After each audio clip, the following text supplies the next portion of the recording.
pada awal-awal kita membuka laman pendaftaran yang daftar paling 2, 3. Sekarang tiap hari itu nambahnya banyak lumayan. Kemarin saya ngecek di portalnya itu sekitar 125, sekarang udah 155. Jepang ya, kita bicara Jepang. Jepang itu sampai hari ini tidak pernah ada masalah-masalah yang seperti itu. Jepang aman-aman saja, gajinya luar biasa. Bahkan sekarang kesempatan buat anak-anak muda Indonesia ya, terutama Kabupaten Tasikmalaya ini dengan adanya program IM Japan, ini Jepang itu lagi banjir job. Dan yang terjadi TPPO selama itu yang memang ilegal semuanya. Kalau yang ilegal kita belum ada. Yang legal itu kita belum menemui. Assalamualaikum warahmatullahi wabarakatuh. Waalaikumsalam warahmatullahi wabarakatuh. Berjumpa kembali di Ruang Publik. Di edisi kali ini kita akan mendapatkan satu insight atau cerita yang rasanya ini memang harus diketahui, khususnya oleh anak-anak muda di Kabupaten Tasikmalaya.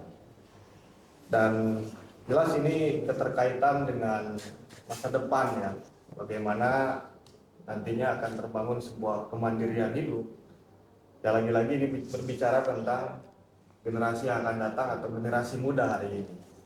Sudah bersama saya Kabid Naker Ibu Wiwin Winaningsih.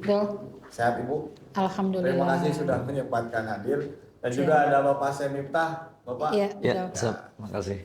Dan kita akan berbincang terkait dengan program magang ke Jepang ya Bu. Betul. Ya.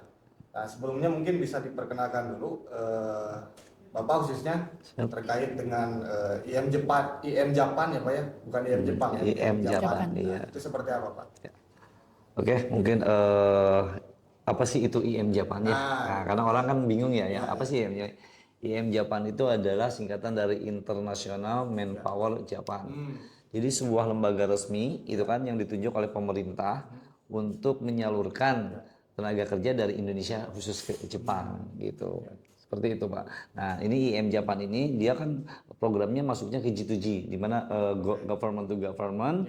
Jadi IM Japan ini adalah benar-benar sebuah lembaga di bawah naungan pemerintah, kementerian langsung yang bisa menyalurkan para PMI, CPMI, calon pekerja migran Indonesia untuk bisa bekerja di Jepang langsung di bawah kementerian pemerintah seperti itu. Dan termasuk hadir di Kabupaten Tasikmalaya begitu ya?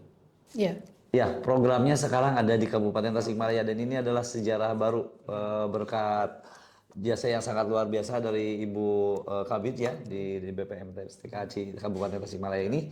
Ini luar biasa banget, kesempatannya sangat luar biasa, peluangnya sangat luar biasa dan sejarah baru di Kabupaten Tasikmalaya menjadi panitia seleksi nasional untuk program IM Japan. Jadi Gitu. seleksi nasionalnya di Tasikmalaya, di Tasikmalaya, Ya, kabupaten. Jadi memang untuk program ini tidak semua kabupaten kota bisa melaksanakan. Kalau di Jawa Barat ada berapa? Jawa Barat itu 3 ya, Bekasi, Kerawang, Bandung sama Kabupaten Tasik. Ya. Iya. Namun yang dijadikan tempat seleksi adalah kabupaten. Semuanya bisa melaksanakan yang 3 itu. Mereka udah pada melaksanakan seleksi, kita kebetulan mendapatkan jadwalnya itu tanggal 25 sampai 29 Agustus nanti. Nah, kebetulan ini program yang tadi disampaikan memang sangat bagus sekali. Kita bekerja sama dengan Kementerian Ketenagakerjaan memberikan memberikan kepada dinas kita untuk menjadi penyelenggara dari program IM Japan ini gitu kan Pak. Itu. Oke.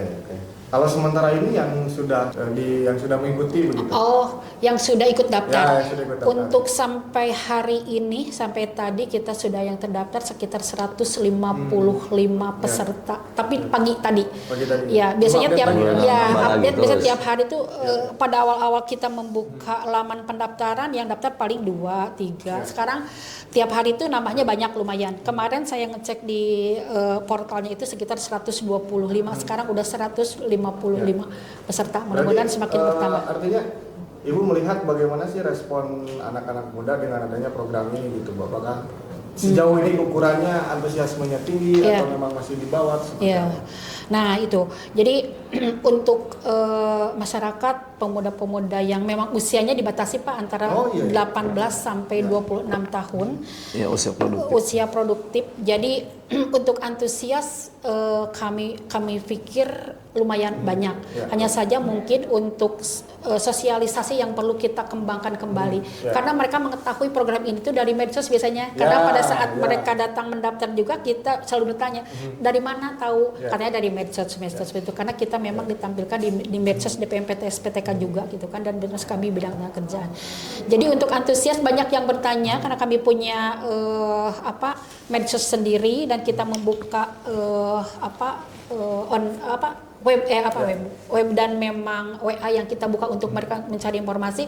Di situ banyak sekali masyarakat yang meminta informasi tentang program ini. Hanya saja mungkin secara keseluruhan sosialisasinya kita belum maksimal. Insya Allah kita akan memaksimalkan karena memang target untuk yang daftar kita menginginkan sampai sekitar 400-an biar nanti terjaringnya karena memang memerlukan tes gitu kan untuk program ini.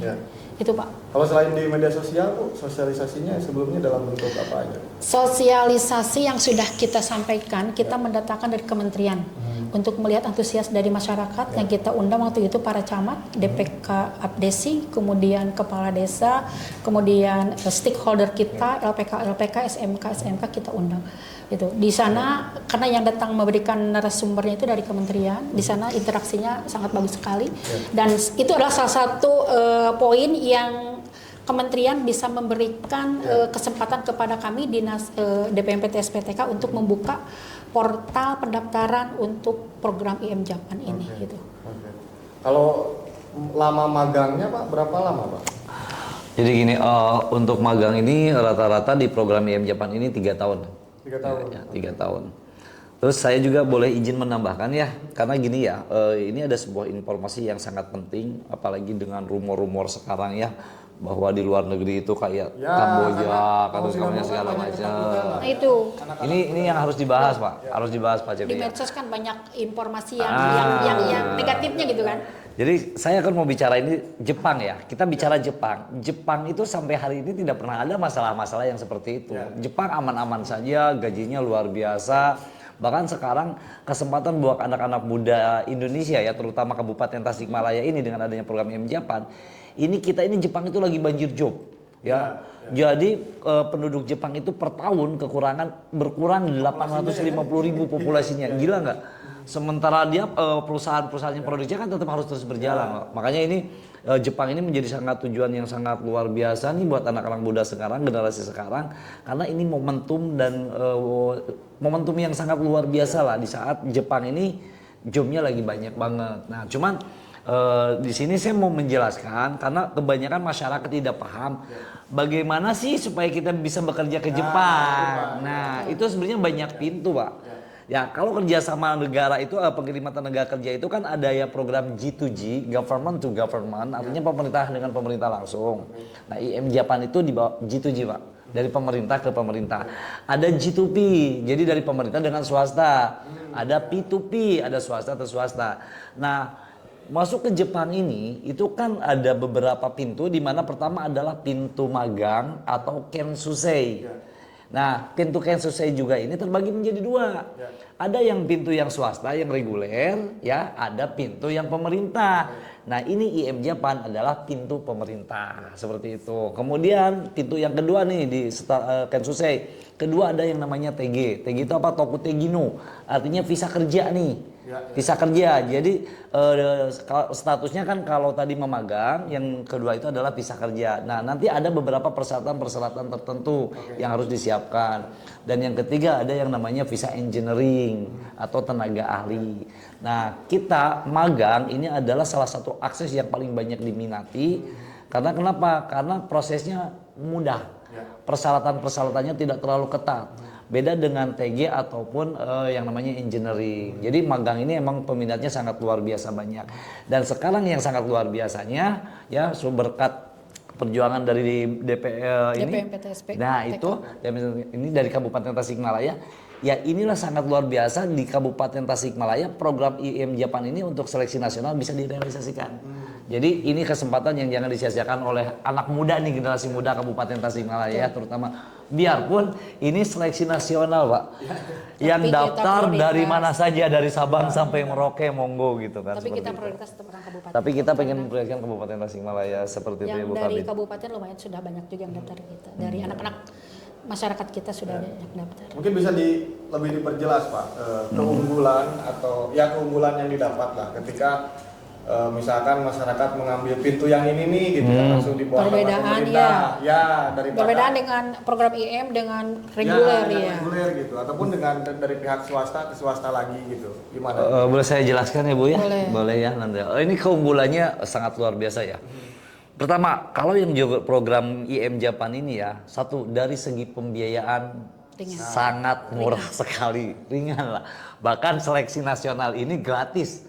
Gratis, tidak ada bayaran Rp1 pun untuk seleksi nasionalnya gratis ya. Nah, dari pembiayaan, kemudian juga pembiayaan sangat murah. Urusan birokrasi juga mudah, jelas. Ini kan dari segi legalitas, administrasi semuanya.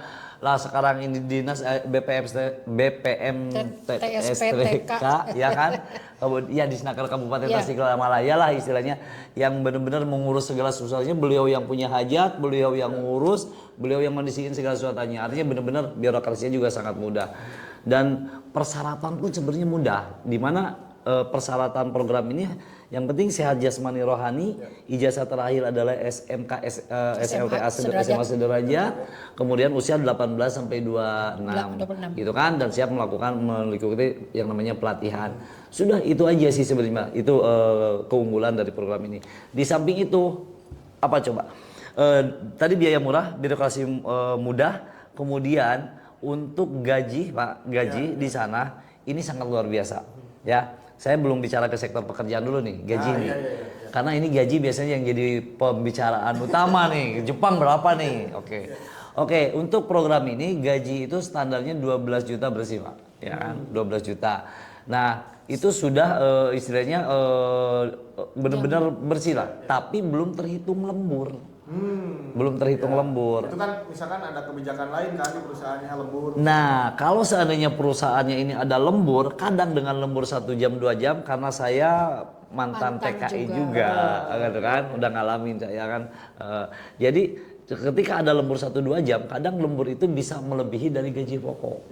Gitu. Jadi penghasilannya pokoknya aja sudah segitu ya, 12 juta ini kan luar biasa. Di Indonesia sangat sulit lah untuk mendapatkan gaji sebesar itu. Dan juga ada tunjangan-tunjangan tambahan. Contoh misalnya, ketika kita pas sebelum berangkat, itu ada tunjangan sebesar 10 juta. Di reguler nggak ada. Ini kan dari pemerintah. Sebelum berangkat mau terbang udah dikasih tunjangan 10 juta.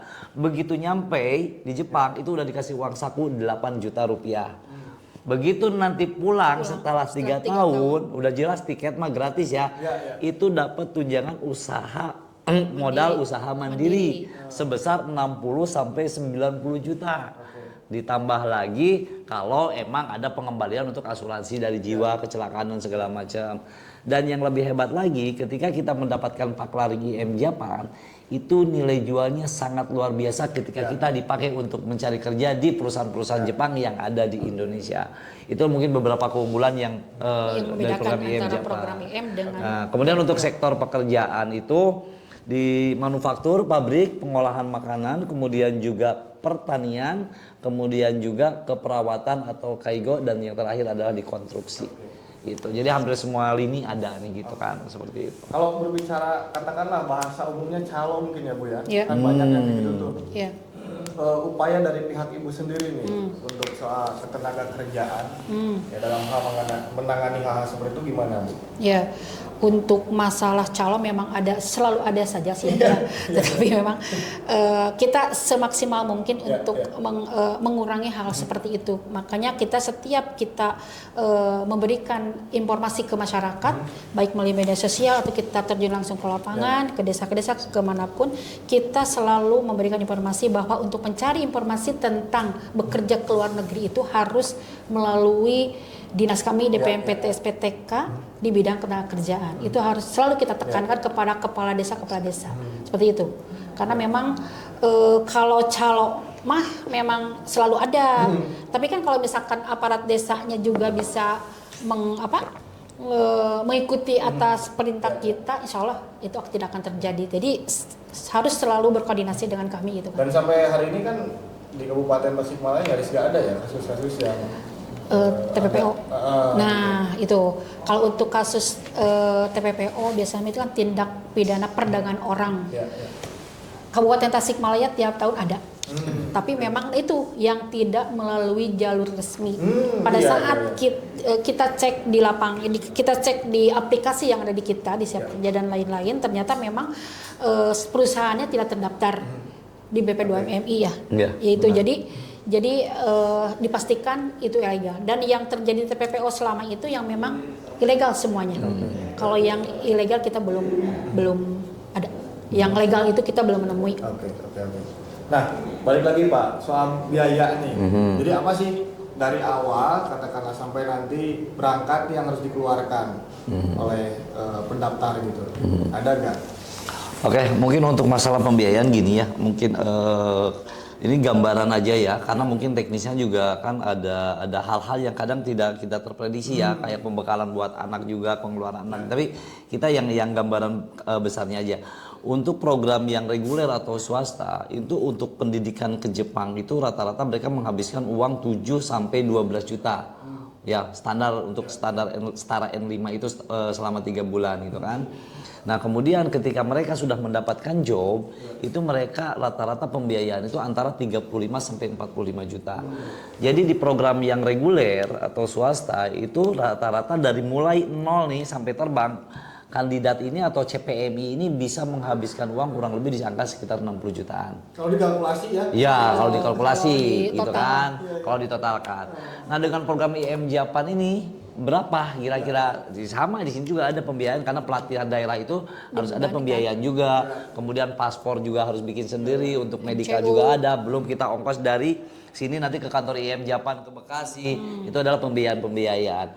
Nah, kalau untuk biaya pelatihannya, ya pelatihannya yang di bawah naungan BPM PSTK ini, ya DPM PTS PTK ini kita ada program yang latihan yang sangat luar biasa, hanya dengan dari waktu 1 bulan ini hanya cukup dengan kurang lebih 2 juta rupiah saja ya Bu ya.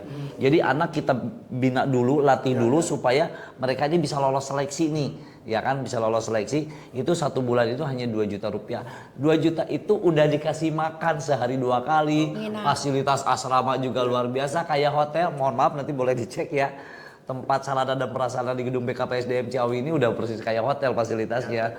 Ini sangat luar biasa, ini sebuah sarana dan prasarana yang mantap lah dengan biaya sebesar itu.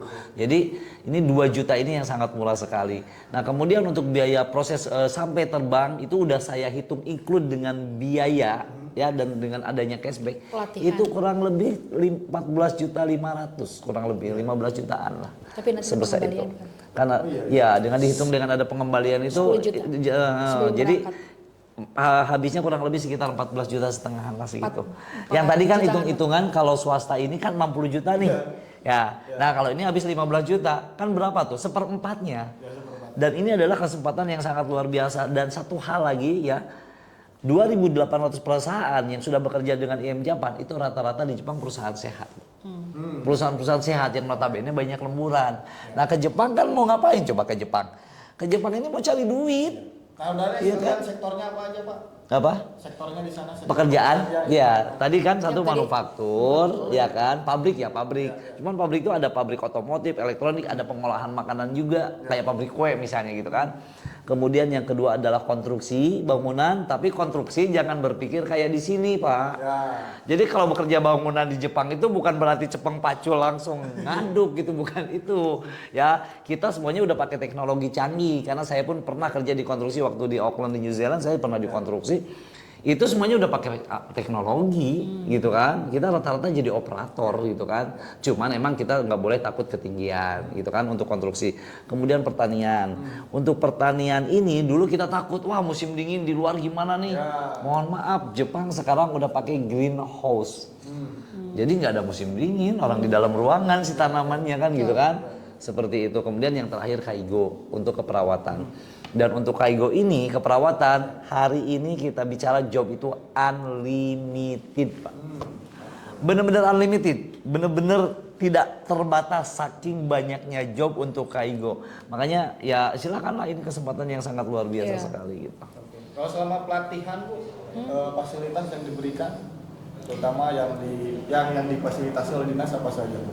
Iya, yang tadi kita itu bekerja sama, dibantu sama BKPSDM untuk tempat, karena memang karena penyelenggaranya kami dari pemerintah daerah, otomatis kan untuk tempat harus ada di pemerintah daerah. Kebetulan ada satu tempat yang sekarang di Ciawi itu yang memang belum maksimal terpakai. Akhirnya kita seizin kepala badan Pak Haji Iing untuk memanfaatkan tempat tersebut, dan sekarang sudah digunakan untuk melakukan pelatihan. Jadi ada bimbingan belajar di sana untuk para peserta yang memang mau mengikuti bimbingan belajar yang tadi dengan biaya 2 juta tersebut. Kemudian untuk fasilitas, kita kan menyediakan fasilitas tempat tuh segala macam. Yang kebetulan memang untuk fasilitas di sana alhamdulillah sudah lengkap, tetapi mungkin ada sedikit yang perlu diperbaiki yang kita dipenuhi oleh konsorsium. Konsorsium itu di dalamnya tadi saya belum perkenalkan, ini salah satu dari tim konsorsium dari LPK RAI. Kemudian ada dari LPK yang lain, kemudian ada dari Nahdlatul Ulama juga seperti itu. Itu Pak, mungkin fasilitas semuanya udah lengkap. Tapi hanya ada sedikit yang memang dipenuhi oleh konsorsium. Itu. Kemudian dari kebaikan dari kepala BKPSDM, Pak Iing juga yang bisa membantu kami gitu kan, biar agar terlaksananya program IMJ Jepang ini, karena memang ini salah satu program yang sangat bagus untuk pemerintahan Kabupaten Tasikmalaya, yang akan menurunkan angka pengangguran dan kemiskinan di Kabupaten Tasikmalaya. Oke. Kalau secara ini Bu, kalau kita bicara gender dari yang udah masuk nih, banyaknya cowok apa cewek Bu? Nah itu untuk gender sebetulnya cewek cowok juga bisa, tetapi yang lebih banyak tuh cowok. Kan karena perempuan tuh pasti ada keraguan loh Bu. Ya, kan? itu. Kalau jauh-jauh kerjanya gitu. Betul. Jadi tapi itu di kita Pak.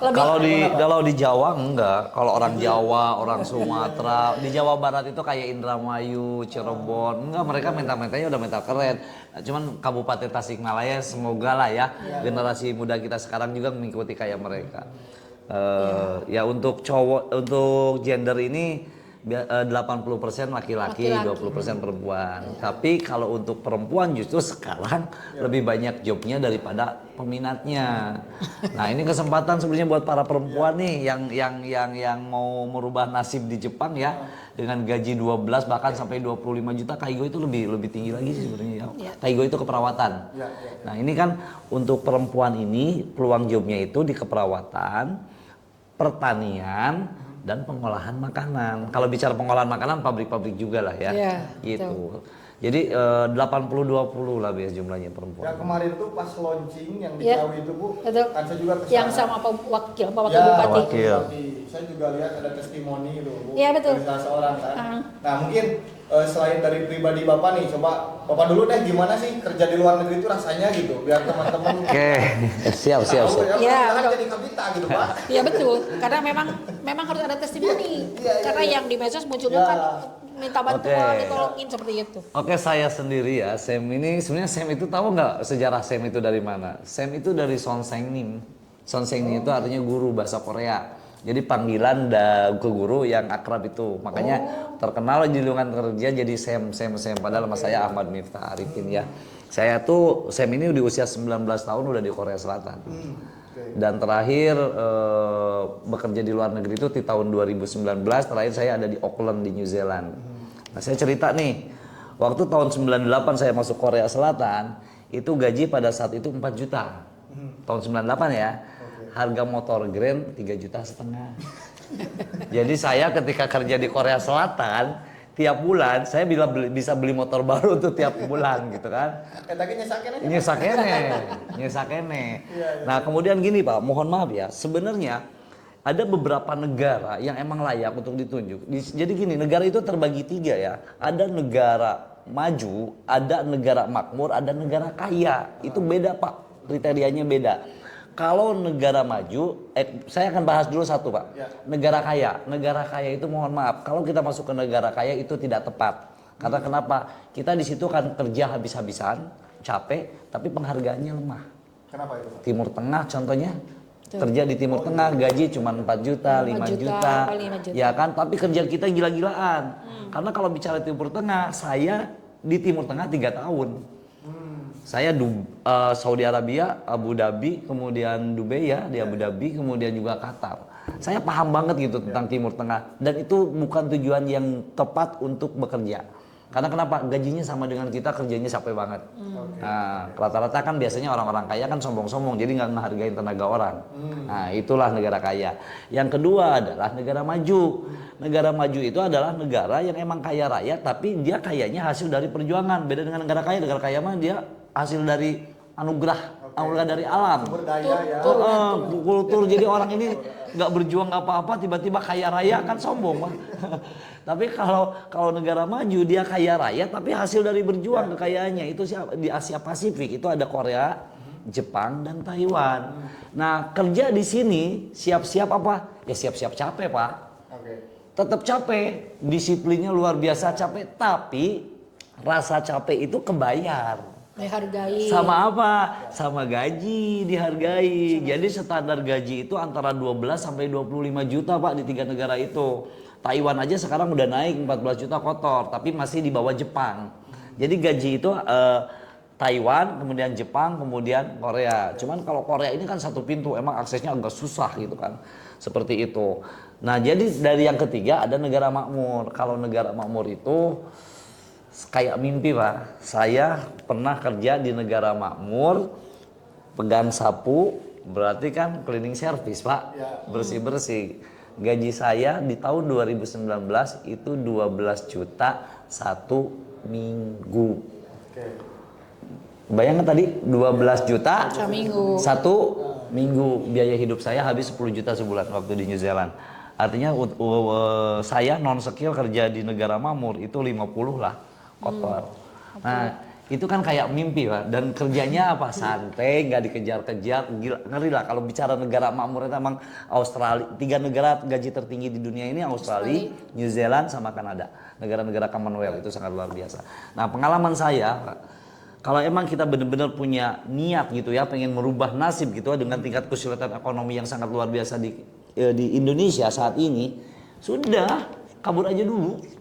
Tapi kabur kaburnya nggak usah lama-lama. 3 tahun nanti balik lagi. Saya udah hitung dengan program IM Japan dari segala penghasilan belum bicara lembur ya.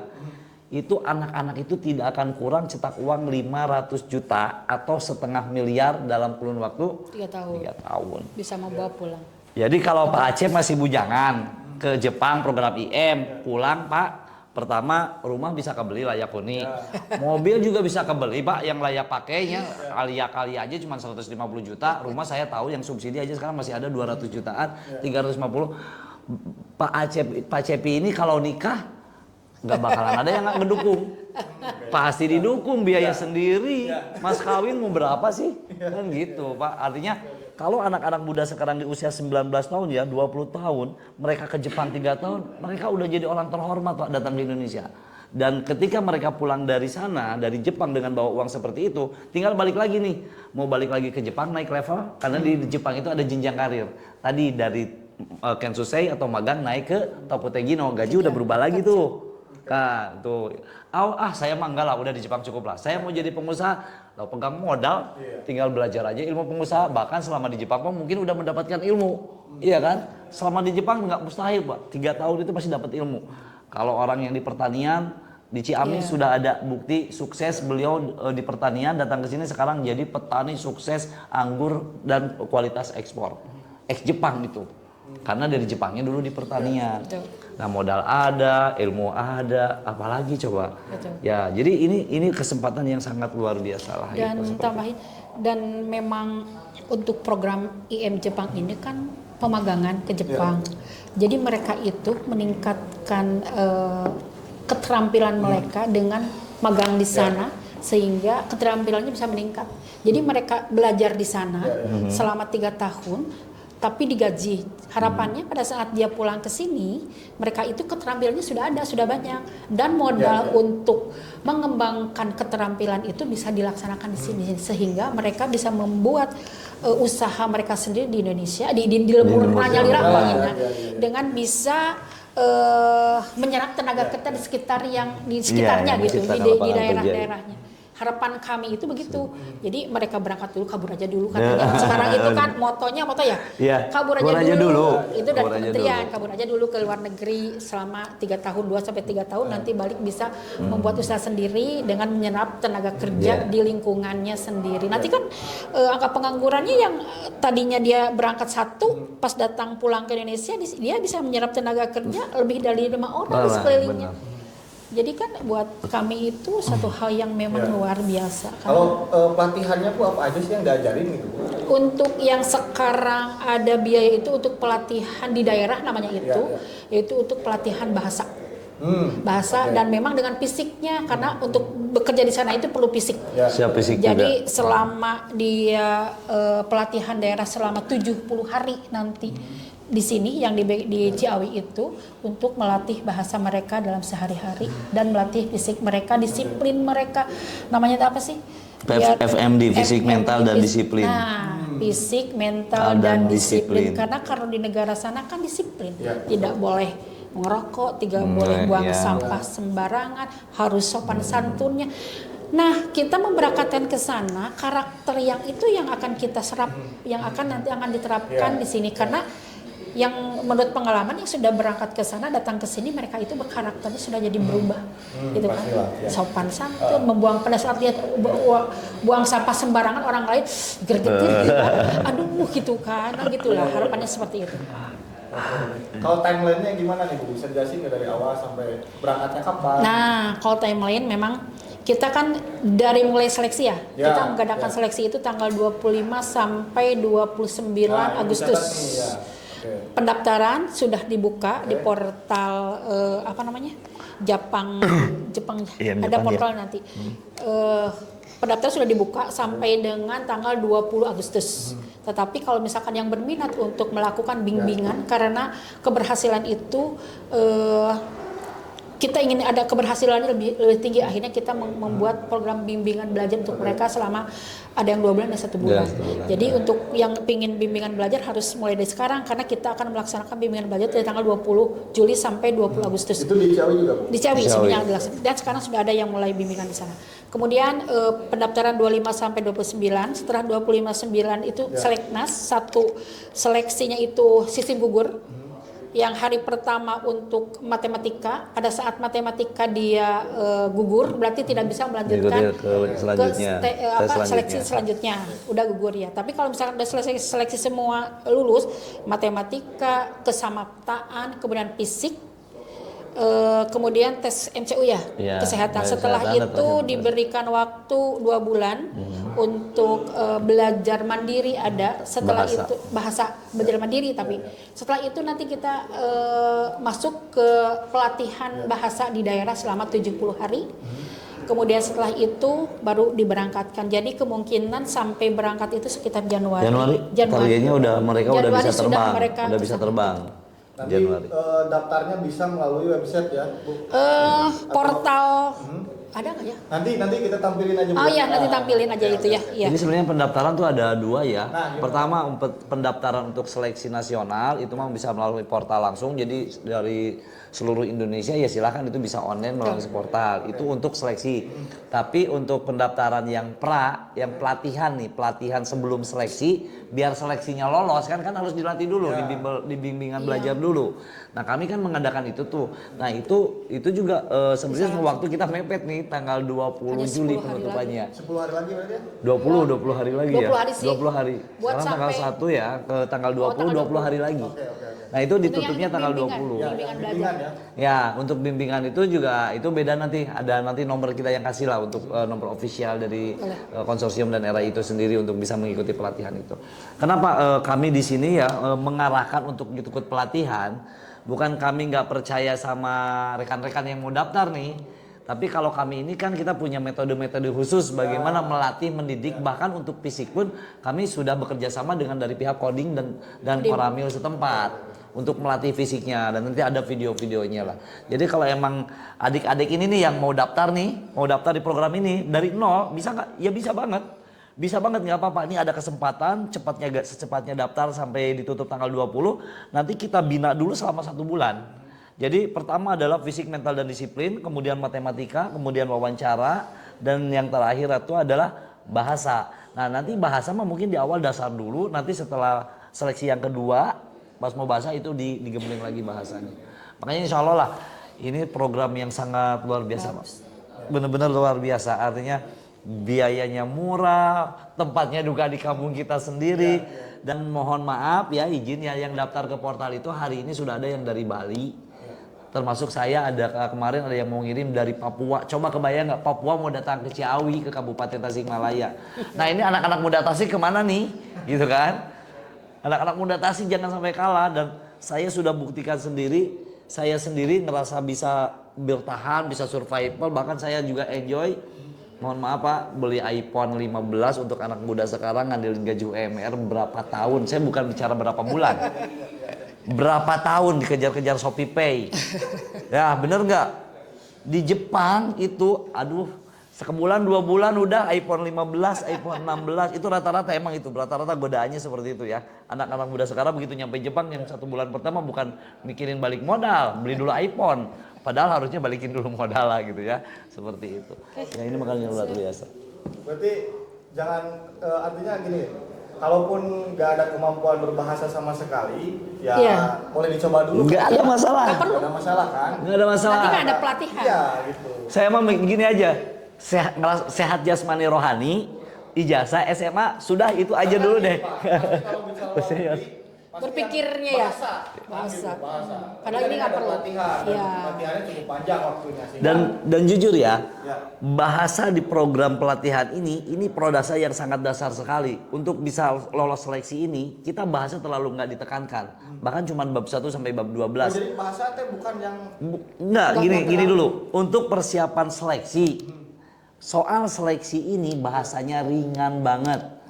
Tapi setelah lolos seleksi sebelum berangkat ke Jepang, barulah digojlok bahasa yang sebenarnya di pelatihan daerah. Yang 70 hari itu. Gitu. Jadi kalau buat tesnya mah mudah.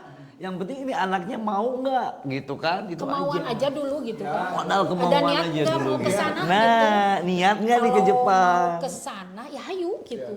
Kita fasilitasi semuanya gitu. Iya. Dan saya ada satu fenomena menarik Bu, ketika melihat, terutama yang ke Jepang ya. Ada teman saya juga orang Sukabumi ada yang di Jepang. Akhirnya dia jadi konten kreator. Tuh. Timo Ya, Garut. Gitu, kenal sama Timo Garut. Ya udah itu salah satu bukti lah. Dan kemudian juga gini, kadang kan terutama orang tua ya, dari orang tua dari para CPMI ini, aduh katanya biarpun 15 juta ada di lembur mah anggar duit teh hese gitu. 2 juta beratnya 2 juta ge hese. Nggak usah khawatir. Kalau emang mereka sudah lolos ya kan, harus pembayaran seperti itu, kita kan nanti dibantu dengan dana talang. Kita sudah kerjasama dengan lembaga finance yang bisa membantu itu. Jadi ini fasilitas tuh bener-bener nyaman banget lah. Tinggal ya ayo kabur aja dulu lah. Gitu kan, niatnya yang kuat gitu. Bagaimana Anda berdua? Sok kabitanya. Kabita. Saya jujur emang generasi Z ini beda ya waktu jadi zaman saya ya. Kalau saya kan masuknya generasi milenium ya. Generasi milenium bener dulu tahun 2000. Saya 98, 99 kan ke Korea Selatan itu. Itu semangat juang saya itu benar-benar luar biasa. Dan saya pun ketika saya disuruh apa itu saya di otaknya saya tuh duit, semangat aja gitu. Ya juga bayang lah motor Grand 3,5 juta, gaji saya 4 juta pada saat itu. Dan sekarang sama, Beat berapa harganya? 17 juta. Di Jepang itu gaji kotor 17 juta, gaji terendah itu. Sama gitu kan. Jadi wah luar biasa lah gitu. Dan sangat menarik. Oke Bu, Siap. harapan dong buat anak-anak muda di kabupaten. Masuk ajakan lah, ayolah gitu. Silakan. Ya, kami dari perwakilan dari pemerintah daerah melalui Dinas DPMPT SPTK Kabupaten Tasikmalaya bidang kerjaan, kami mengajak seluruh generasi muda usia 18 sampai 26 tahun untuk mencoba mengikuti program IM Japan ini, karena program ini merupakan program yang sangat luar biasa bagus dengan biaya yang begitu ringan. Dengan moto ayo kabur dulu aja ke sana selama 3 tahun, kembali kita harus balik lagi ke Indonesia 3 tahun kemudian dan membuka usaha sendiri akan lebih bagus. Itu aja, semuanya harus semangat untuk mencoba program ini di bidang kami ketenagakerjaan. Untuk informasi lebih lanjut boleh datang ke bidang ketenagakerjaan DPMPTSP TK Kabupaten Tasikmalaya. Itu aja. Oke Pak, silakan Pak. Oke, ini buat rekan-rekan generasi Z pemuda kabupaten, terutama ya khususnya Kabupaten Tasikmalaya, tapi umumnya Indonesia ya. Anda jangan kalah sebelum berperang dan jangan pernah ngambil keputusan sebelum mencoba. Ya, lebih baik melangkah daripada diam. Kalau Anda pengen bersaing di kancah internasional, ini ada kesempatan yang sangat luar biasa. Program IM Japan di Kabupaten Tasikmalaya yang tepatnya di Gedung PKPSDM Ciawi Tasikmalaya. Manfaatkan sebaik-baiknya untuk merubah nasib Anda di masa depan. Besok tergantung apa yang Anda lakukan hari ini. Terima kasih. Sukses terus. Terima kasih Bu. Ya, siap. Semoga lancar semuanya. Amin. Dan juga teman-teman ayo nanti kita tampilkan di bawah ya link portalnya buat teman-teman yang berminat untuk mendaftar. Oke. Dan terima kasih para pemirsa Ruang Publik. Kita akan berjumpa di Ruang Publik episode berikutnya. Assalamualaikum warahmatullahi wabarakatuh. Waalaikumsalam. Waalaikumsalam.